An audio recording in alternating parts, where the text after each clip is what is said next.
Hello, everyone. Thanks for listening to Wake Up, Look Up, a podcast where we connect events happening in real time to the gospel of Jesus Christ. I'm Zach Weihrauch. And in today's episode, I'm making the point, let's argue about it. And the reason I'm saying that is because of something that's been in the news recently that happened on the CBS Daily Morning Show.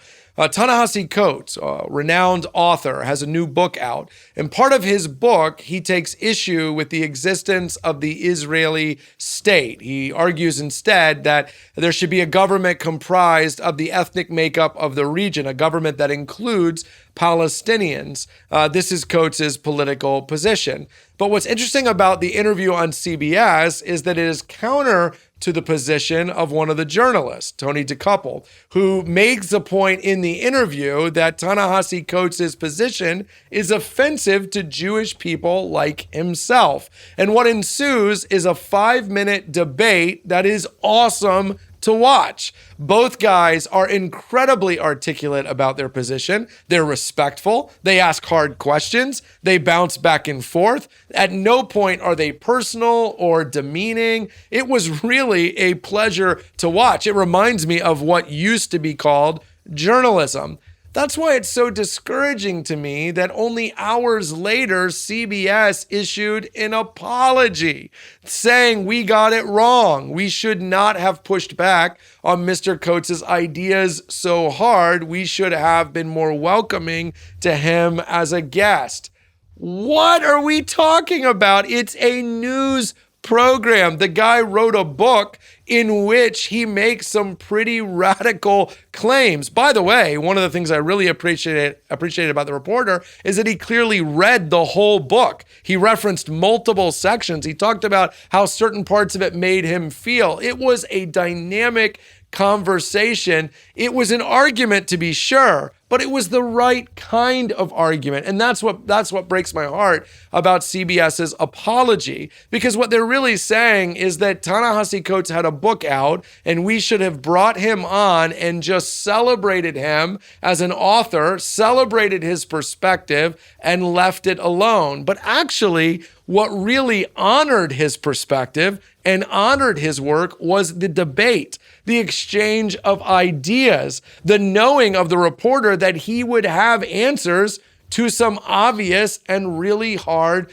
questions. I walked away from the interview respecting both guys and actually, honestly, curious to read more that both had written. That's because that's what happens in a debate. Listen, there's a proverb in the book of Proverbs that says, "Faithful are the wounds of a friend, but profuse are the kisses of an enemy." Friends wound because they want you to be great. They want you to experience success. They want you to be healthy. So they're not afraid to ask the hard question, to push back in a meaningful way. It's the people who don't care about you, who just want the dog and pony show. And what CBS is basically saying is we brought Mr. Coates onto our program and we treated him as a friend, but we're sorry, we should have treated him like an enemy.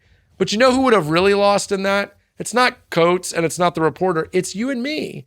Because actually what we need are news programs that challenge ideas, that represent the best version of two competing ideas and leave us to figure out where we stand. Healthy debate makes this country better. Healthy disagreement makes your relationships better. Do not buy into the idea that to disagree is to automatically give offense.